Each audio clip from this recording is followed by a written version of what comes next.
इस मंच पर बैठे सभी मेरे सम्मानित नेतागण, समाजवादी पार्टी के सभी सम्मानित पदाधिकारी और हमारे और आपके यहाँ पर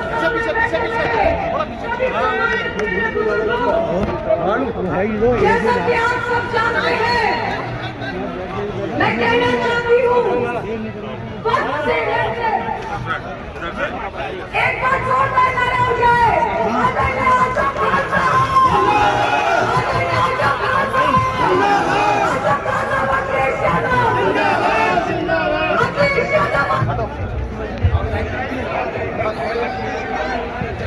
नीचे करके नीचे अपराध का मोहल्ला बनाया मंच में। दोस्तों बहुत भीड़ है मंच पर, बड़ी मेहरबानी होगी आप हम सबके हर दिल की आज के नाम मोहम्मद आजम खान साहब, आजम खान साहब,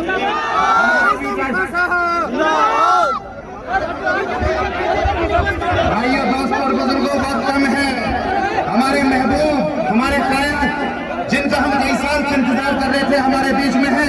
एक बार जोरदार तालियों से सांसद जी का माननीय आजम खान साहब का स्वागत करिए और जोरदार एक नारा लगाइए, माननीय आजम खान साहब, स्वागत करो माननीय आजम खान साहब जो हमारे कायद ने हमें दिए हैं। मैं गुजारिश करूंगा क्योंकि वक्त की तवील तंगी है, 3 जगह और जाना है। आपके बीच में आपके रहनुमा, आपके रहबर भी मौजूद हैं। अब बिना ताखीर में आसिम राजा साहब से गुजारिश करूंगा कि वो अपने अल्फाज से के जियालों को, नौजवानों को, भाइयों को और बुजुर्गों को अपने बातों से बताएं और अपने अल्फाजों से नवाजें। बहुत बहुत शुक्रिया। गुजारिश करूंगा वीरपाल सिंह यादव साहब जो पूर्व सांसद हैं, जिलाध्यक्ष हैं, बरेली से तशरीफ लाए हैं, बहुत जल्द अपने अल्फाज से नवाजें। बहुत बहुत शुक्रिया। वीरपाल सिंह यादव साहब जिंदाबाद। हमें इंतजार था, हमारे कायद, हमारे नेता, हमारे सरपरस्त जो हमारे दिलों की धड़कन है और हम उनके दिलों की धड़कन है। जोरदार नारों से स्वागत करिए माननीय आजम खान साहब, माननीय आजम खान साहब। बटन दबेगा,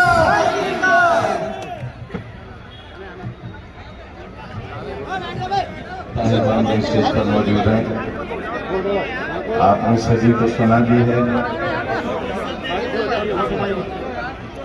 नेताओं का नाम लिए बगैर उनसे माफी चाहते हुए और आप सब बुजुर्ग नौजवानों और मीडिया बंधुओं, गर्मी बहुत है और मैंने आपसे ज्यादा गर्मी ओढ़ भी रखी है और पहन भी रखी है। जिन हालात से निकलकर यहाँ आया हूं, उस कोल्ट्री की गर्मी से ये गर्मी बहुत कम है। न सिर्फ गर्मी कम है,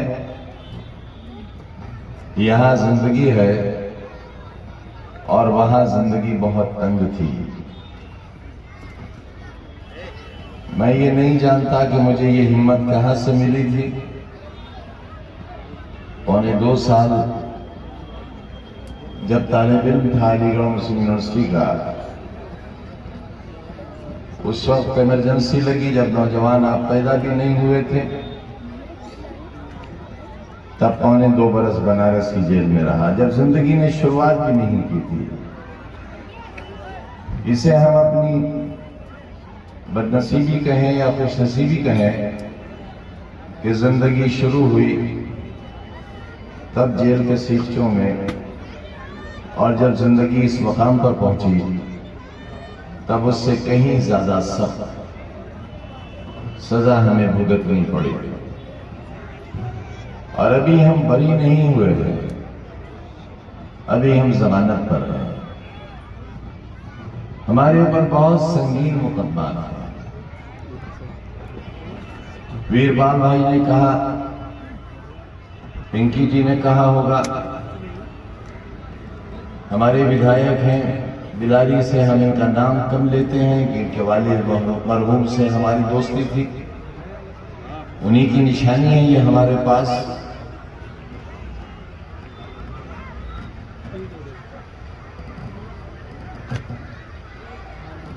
आपके बीच एक खास रिश्ते के तहत आए हैं।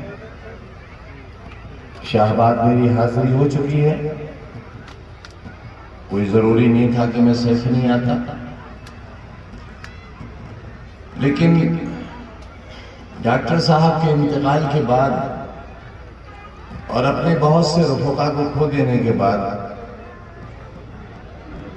और जेल में रहकर 5 महीने कोरोना की संगीन बीमारी से लड़ने के बाद 2 हुकूमतों की बदतरीन साजिशों के बावजूद वो कत्ल करना चाहते थे मेरा, लेकिन इल्जाम अपने ऊपर नहीं लेना चाहते थे।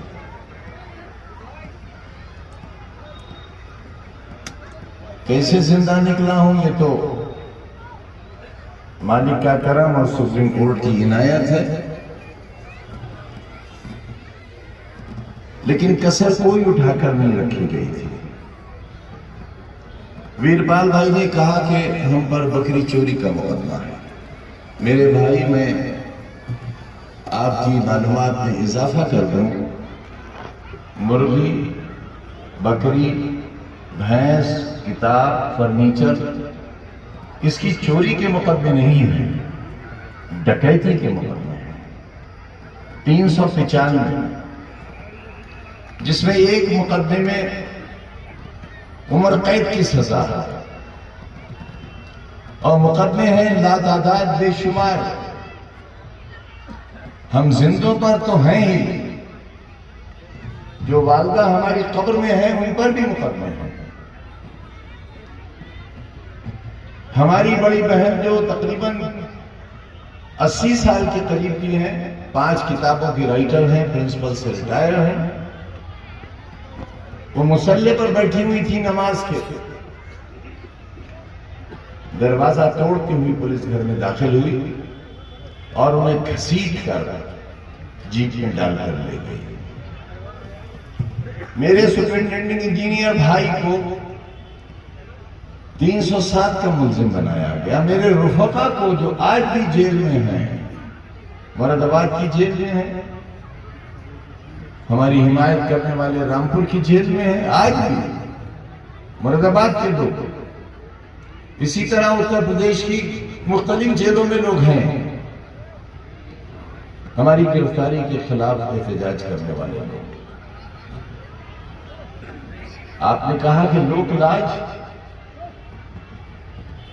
पैगंबर इस्लाम को अपशक कहने वाले, एक मजहब के पेशवा की मजहबी तौहीन करने वाले, इनसे अगर आप लोक लाज की उम्मीद करते हैं तो ये गलती उनकी नहीं, गलती हमारी और आपकी है।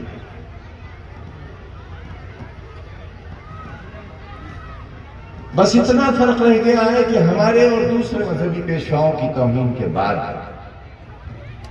एक दिन आ सकता है जब ये अपने मजहबी पेशवाओं की भी तौहीन करेंगे।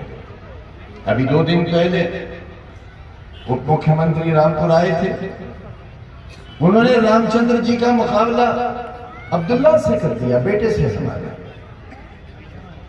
उन्हें इसकी लाज नहीं आई कि हिंदू धर्म के वो पूजनीय भगवान जिनकी हम इज्जत और एहतराम करते हैं, उन्हें एक दुनियादार इंसान से और एक ऐसे शख्स से जिस पर बकरी, मुर्गी, चोरी और डकैती के मुकदमे हो। हमारी नजर में ये रामचंद्र जी का सम्मान नहीं था, उनके सम्मान में बहुत बड़ी कमी थी, जिसके खिलाफ हम एहतजाज करते थे। हम आपको सीख तो नहीं दे सकते इसलिए कि आप चुनाव बुरी तरह हार गए, और जो चुनाव हार गया उसे हमसे मुकाबला करने का कोई हक नहीं। पहले अपने गिरबान में मुंह डाले, अपनी पुरानी जिंदगी देखे और फिर हम जैसे लोगों से बात आ रही। अजीजों, हम पर एक मुकदमा जानते हो क्या है? और तो बहुत है, लेकिन एक मुकदमा है कि मैं वजीर हूं, सरकार है, मेरी असिस्टेंट प्रोफेसर बीवी, वो मेरा बेटा अब्दुल्ला जो एमटेक पास है गलगोटिया से, इंजीनियरिंग की बहुत बड़ी डिग्री है उसके पास। हम 3 लोग शराब की एक दुकान पर गए और हमने शराब की दुकान लूट ली हमने, और 16,900 रुपया उसके गले से लूट लिया। आप लोकलाज की उम्मीद करते हैं ऐसे लोगों से? झट्टियां उड़ा दी जिन्होंने पूरे मुल्क की इंसानियत और शराफत की, उनसे लोकलाज की उम्मीद करते हैं? करोड़ों नौजवान बेरोजगार हैं। 1 साल तक किसान डामर की सड़क पर और सूरज के नीचे बैठे रहे, जाड़ा गर्मी बरसात सब। दुनिया में रहने वाले लोगों के दिल बसीज गए, लेकिन अगर किसी का दिल नहीं बसीजा तो हमारे बादशाही तो होता है वज़ीर आज़म। आज बहुत बड़ी जिम्मेदारी है आप पर। मुल्क के सामने बहुत से सवाल हैं, गरीबी का, गरीबी और अमीरी के बीच के फर्क का, ना बराबरी का और मजहबी तासुब का। आप नकाब नहीं पहन सकती हैं, आपके घर की बहन बेटियां, मेरी बेटियां, उन्हें स्कूल नहीं जाने दिया जाएगा नकाब पहनेंगी तो उन्हें जाहिर होगी। मीनारों से अल्लाह अकबर की आवाज नहीं आएगी। हमने कभी एतराज नहीं किया और न करना चाहिए कि रास्ते बंद करके धार्मिक कार्यक्रम होते हैं, लेकिन कभी एतराज नहीं किया। आपने सिर्फ 2-3 मौके आते हैं मुसलमानों के लिए, एक ईद, एक बड़ी ईद और एक जमातुल विदा, जब रमजान का रुखसत होता है। आपने पाबंदी लगा दी कि कोई सड़कों पर नमाज नहीं पढ़ वापस ये क्या राहें बहुत तंग हो गई है। अग्निपथ है जो रास्ता, अग्निपथ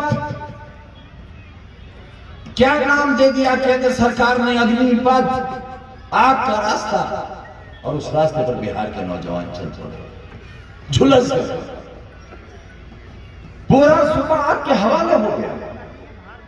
उत्तर प्रदेश में भी उसकी आंच आ गई और दूसरे सूबों में भी आ गया, थाने फूंक दिए गए, गाड़ियां जला दी गई, अमलाक को नुकसान हुआ, लेकिन अभी तक उसकी धाराओं के तहत किसी की गिरफ्तारी नहीं हुई है और न ही किसी से नुकसान की भरपाई का नोटिस दिया गया। मगर हम बहुत कमजोर थे। जिस तरह थानों में चोरों की तस्वीरें लगा दी जाती हैं, इस तरह अपनी शहरियत का सबूत न देने के जुर्म में आपकी तस्वीरें भी शहरों पर बड़े बड़े होर्डिंग्स में लगा दी गई कि ये हैं वो गद्दार देश के जो अपनी शहरियत का सबूत देना नहीं चाहते। क्या सबूत है हमारी शहरियत का? मेरे पास क्या सबूत है? कोई नहीं। अपनी पैदाइश का, अगर अब्दुल्ला और अब्दुल्ला की मां का बयान अदालत ने नहीं माना, मां कह रही है कि मेरा बेटा कब पैदा हुआ, अस्पताल कह रहा है कि कब पैदा हुआ, नगर निगम कह रहा है कि ये बेटा कब पैदा हुआ, पैदा करने वाली डॉक्टर भी कह रही है कि बेटा कब पैदा हुआ, जब उसकी पैदाइश नहीं मानी गई तो मेरी और आपकी पैदाइश मानेगा कौन? मानेगा? लिहाजा अपने लिए तैयारी तो करना होगी आपको, अहिंसा से नहीं, हिंसा के रास्ते से, अमन के रास्ते से। लेकिन जिस रास्ते पर मुल्क चला है वो रास्ता अच्छा नहीं है, बहुत नुकसान हो रहा है देश का। जिस तरह किसानों की मांगे मानते हुए आपने किसान बिल वापस लिए, जिस तरह आपने रेलवे की भर्तियों का अपना फैसला वापस लिया, जमहूर पसंद लोग और अमन में यकीन रखने वाले लोग अपने मुल्क के वज़ीर आज़म से अपील करते हैं और हम भी आपके माध्यम से अपील करते हैं कि इस कानून को, इस फैसले को वापस लिया जाए और भर्तियां जिस तरह होती थी उसी कानून के तहत। नौजवानों को रोजगार चाहिए, अग्निपथ नहीं चाहिए, कांटों का रास्ता नहीं चाहिए, अंगारे नहीं चाहिए, उन्हें चैन चाहिए, सुकून चाहिए। और याद रखो देश को चलाने वालों,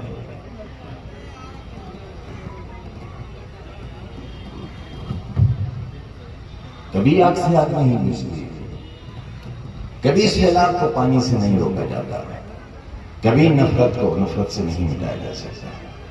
आग बुझाने के लिए आप जानते हो फायर ब्रिगेड आता है, पानी आता है, और नफरत को मिटाने के लिए सिवाय मोहब्बत के कोई दूसरा रास्ता नहीं।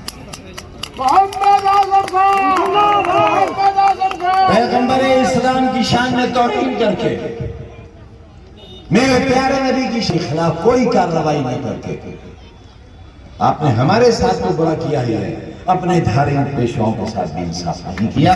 क्योंकि आज हमें गाली मिल रही है, कल जब आपको गाली मिलेगी तो आपसे बर्दाश्त नहीं होगा। हम नहीं देंगे, हम नहीं देंगे। आप आकर देख लीजिए, जब से 10 साल पहले की फिल्में क्या होती थी, कितना मजाक धर्म का और धर्म के लोगों का उड़ाया जाता था, हाउसफुल होते थे। धर्म का मजाक उड़ाने वाले दौलत कमाया करते थे। सोच बदली है, फिल्में बनाने के तरीके बदले हैं। हम कल भी वैसे ही थे, हमने कल भी किसी की तौहीन नहीं की, हम आज भी वैसे ही हैं और इंशाअल्लाह हम कल भी वैसे ही रहेंगे। लेकिन आपको ये बताना चाहते हैं कि जो दरवाजा आप खोल रहे हैं, ये दरवाजा आपके लिए बहुत घाटे का दरवाजा है। विश्वगुरु बनेंगे आप, हमारे पैगंबर की तौहीन करके आप विश्वगुरु कैसे बनेंगे? हाँ, हमें साथ लेकर हमारा दिल जीत लिया, हमारे कानून शरीयत से खिलवाड़ न करके, हमारी इबादत गाहों से और हमारे अकीदे से खिलवाड़ न करके, यकीनन आप इस रास्ते पर चल सकते हैं। लेकिन हमारे साथ नाइंसाफी करके आप विश्वगुरु हो, ऐसा मुमकिन नहीं है। मैं आपके आने को अपने लिए बहुत ही इज्जत का बायस समझता हूं। मैं तो समझ रहा था एक अपराधी, एक मुजरिम, एक माफिया आपके बीच आ रहा है, पता नहीं आप उसकी शक्ल देखना भी चाहेंगे या नहीं देखना चाहेंगे, मगर आप इतनी बड़ी तादाद में आए हैं। मेरी पिछड़ी जात के लोग आए हैं, मेरे जाटो भाई आए हैं।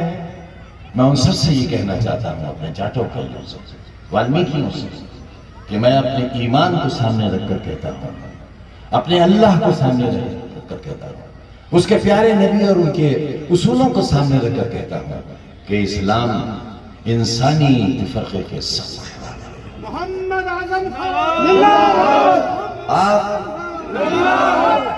आप किसी मजहब के हो, किसी जात के हो, कितनी आपके कपड़ों से बदबू आती हो, एक बार मेरे करीब आकर देखिए।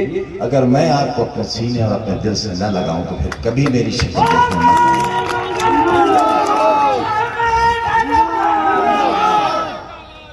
मैंने इन जंजीरों को तोड़ा, मुसलमानों के अंदर जो बिरादरी का टकराव था उसे भी तोड़ा। उसी तरह मैं अपने उन कमजोर बहन भाइयों से कहना चाहता हूं कि वो फैसला कहीं जाने का कोई नहीं, लेकिन ये याद रखें, उनका गलत फैसला उनके लिए भी बहुत फायदेमंद नहीं होगा। ये लोग उन्हें भी छल रहे हैं, ठग रहे हैं, धोखा कर रहे हैं। हमारा साथ दीजिए, हम कम से कम आपकी बस्ती को आग नहीं लगाएंगे, हम आपका दिल नहीं तोड़ेंगे, आपके धार्मिक गुरुओं का अपमान नहीं करेंगे, आपसे नफरत नहीं करेंगे, आपसे मोहब्बत करेंगे। आप सामने आओगे तो अपने दिल से लगाएंगे।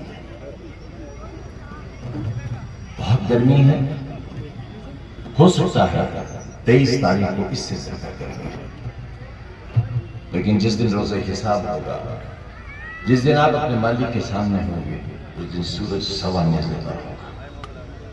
खोपड़ियां जिस तरह हांडी पकती है, उस तरह खोल रही होंगी। अल्लाह ताला का कहर और गज़ब उस दिन नाज़िल ऐसे होगा कि वो हर चीज को तहस नहस कर देगा, तबाह कर देगा।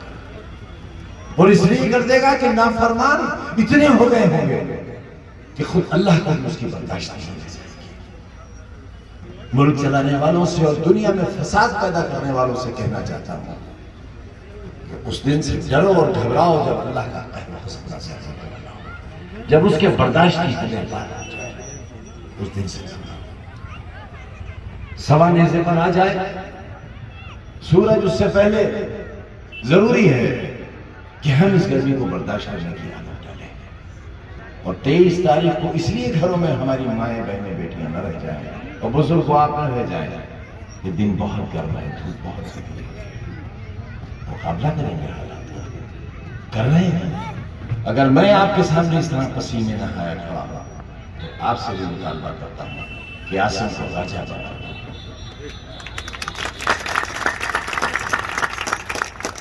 कोई वोट घर में न रहे, मुकाबला बहुत सख्त है। अगर आप ये समझ रहे हैं कि मुकाबला वैसा ही है जैसा मेरे चुनाव में था, वैसा नहीं है। उन्हें अंदाजा नहीं था कि मैं इतने वोटों से जीतने जा रहा हूं। 3.5 लाख वोटों से जीतने वाला था, लेकिन उस वक्त के कलेक्टर ने जितनी नाइंसाफी हो सकती थी उतनी की, उसके बावजूद वो नहीं कर सकती। और अब होशियार रहना, रामपुर को बर्बाद करके गया है, रामपुर को लूट करके गया है, आज भी लूट रहा है। सबूत है हमारे पास, लेकिन सबूत पेश करने का वक्त नहीं है। आएगा कभी और। सियासत से नहीं मालूम कब क्या हो जाए। मिसेस इंदिरा गांधी का भी डंका बजता था। 50 साल तक एक छात्र राज किया, लेकिन आज उत्तर प्रदेश में कांग्रेस का कोई नाम लेने वाला नहीं है। ऐसा नहीं है कोई इजारादारी या कोई ठेकेदारी ले ली है भाजपा में, लेकिन मुकाबला सख्त है। और मुकाबला इसलिए सख्त है कि मशीनें आ गई हैं, हमारी इत्तला मशीनें आ गई हैं बदलने के लिए। और इसलिए इस पर भरोसा है कि रामपुर में 5 सीटें हैं। मौजूदा कमिश्नर 2 जगह पर गया था, एक बिलासपुर गया, दूसरा शाहबाद। मैं सच कह रहा हूं, कमिश्नर की हैसियत में उसका यह काम नहीं था। यह काम यहां के कलेक्टर का था, डीएम का था, इलेक्शन कमीशन से जो लोग आए हुए उनका था। लेकिन पूरी कमिश्नरी को छोड़कर सिर्फ 2 जगह आया और वो दोनों जगह हार गए। 3 सीटों पर नहीं गया, बाकी की थी, लेकिन 2 जगह गया। अगर वो इन 3 पर भी आता तो हो सकता था कि 3 भी हार जाता, लेकिन 2 पर गया और दोनों सीटें हार गई। अब ऐसा मत होने देना। जब मशीनें गाड़ी में रखी जा रही हो, गाड़ी की तलाशी लेना कि पहले से तो इससे मशीनें नहीं है, और मोटरसाइकिल गाड़ी के पीछे लगा देना। क्योंकि बैठ जाओ बेटा, आप बैठ जाओ, अपनी सभा क्यों खराब कर रहे हो? आप भी बैठो बेटे, बैठो, आप बैठो। दीजिए सारी मसाजिद पे, इसलिए कि हम नंबर 2 के शहरी तो अपने आप को तस्लीम कर चुके हैं। अब नंबर 3 का शहरी बनने के लिए हमें क्या करना होगा, देश चलाने वाले बताएंगे। हमारे जैसे आदमी पर यह जुल्म के पहाड़ तोड़कर तुम्हें यह संदेश दिया गया है कि अगर आजम खां, उसके परिवार, उसके रफीका का यह हासिल हो सकता है तो तुम लोग बिल्कुल घर के दरवाजे के बाहर मत निकलना, अपनी हैसियत, अपनी औकात में सीख जाओ। यह संदेश दिया, ये कहा किसानों से। 4.25 बीघा जमीन को लेकर मुझे माफिया कहा गया, जिसने सैकड़ों एकड़ जमीन तुम्हारे बच्चों के कल के लिए खरीदी है, हाथ फैलाकर, झोली फैलाकर, दामन बनाकर। 4.25 बीघा जमीन, जिसमें 2 बीघा बाहर है दीवारों के। 2.25 बीघा जमीन के मालिकों से हमने कहा 27 लोग, किसी की 5 गज, किसी की 4 गज, किसी की 10 गज जमीन, कि भाई जमीन तलाश कर लो, जमीन पर कब्जा ले लो। उनका कहना था कि हमें मालूम नहीं कहां जमीन है और है भी या नहीं है। हमने कहा नहीं है तब भी पैसा ले लो। उन्होंने कहा कलेक्टर कहता है कि अगर तुमने कागज किए तो आजम खां से भी ज्यादा बुरा हाशिया करेंगे तुम्हारा। यह है लोकराज। इस तरह चलेगा देश। देश की 1/4 आबादी अगर जमीन का बोझ बन जाएगी तो देश तरक्की नहीं कर सकेगा। हमें चाहे नंगा और भूखा रखने से देश की तरक्की नहीं होगी। आप नहीं चाहते हमारे बच्चे पढ़े, कोई बात नहीं, लेकिन अगर हम चाहते हैं कि हमारे बच्चे पढ़ लें तो इसमें आपको क्या एतराज हो सकता है? देखो जाकर यूनिवर्सिटी में किस तरह तार बांधे गए हैं। क्या दुनिया में कहीं ये सुना है आपने कि जमीन की पैमाइश एक तरफा भी होती है? जमीन की पैमाइश के लिए तो हमने ये सुना है कि दोनों पार्टियां जब तक मौजूद रहो उस सब तक नफरत नहीं हो सकती, लेकिन ये फैसला एक तरफा हुआ और आधी यूनिवर्सिटी पर कब्जा कर लिया गया। यह है लोकराज। बेटी पढ़ाओ बेटा पढ़ाओ, बेटी बढ़ाओ बेटा बढ़ाओ, यह है नारा। सबका साथ, सबका विकास, सबका विश्वास, यह है हमारे साथ सच। हमें कहने भर की इजाजत तो होना चाहिए। इनमें से कोई भी मेरे मजहब का नहीं। पिंकी साहिबा तो न मेरे धर्म की न मेरी जात की। जो लोग यहां चुनाव लड़ा रहे हैं इनमें बेशतर लोग न मेरे धर्म के न मेरे जात के। शाहबाद के ज्यादातर वोटर न मेरे धर्म के न मेरी जात के, लेकिन साथ थे, हमारे साथ हैं और उम्मीद करते हैं कल भी हमारे साथ। सुप्रीम कोर्ट ने जो फैसला दिया हमारे हक में, जज साहब ने कहा कि 1 या 2 मुकदमे तो सच्चे हो सकते हैं। 3 जजेस बेंच में एक जज साहब ने कहा कि 1 या 2 मुकदमे तो सच्चे हो सकते हैं, लेकिन 90 मुकदमे सच्चे नहीं हो सकते। उस दिन मेरे चेहरे पर जो कालक लगाई गई थी, मुझे माफिया कहते हैं। गृह मंत्री जी, मुझे आपसे कोई शिकायत नहीं है, क्योंकि आपसे शिकायत करूंगा तो आप एक मुकदमा और कायम कर देंगे, 2 कर देंगे, 5, 10 कर देंगे। मैं कहां तक जमानत पे कराऊंगा, कहां तक मुकदमे करूंगा? लेकिन आपकी इंटेलिजेंस से मुझे जरूर शिकायत है। उन्होंने आपको ये बताया होगा कि आजम खान माफिया है, तभी तो आपने जहां गए माफिया में पहला आजम खान का नाम, उसके बाद मुख्तार अंसारी का नाम और उसके बाद अतीक अहमद का। बस ये 3 माफिया है हिंदुस्तान में, चौथा माफिया नहीं है। जिसमें पहले नंबर का माफिया ये खादिम आपके सामने खड़ा है, जो 10 बार एमएलए हुआ है, 2 बार एमपी हुआ है, 1 बार लीडर अपोजिशन हुआ है और 4 बार सरकारों में काबीना स्तर का मंत्री रहा है। पूरी दुनिया में इतना लंबा राजनीतिक इतिहास रखने वाले के खिलाफ इतने मुकदमे होंगे, मैं समझता हूं मुमकिन नहीं।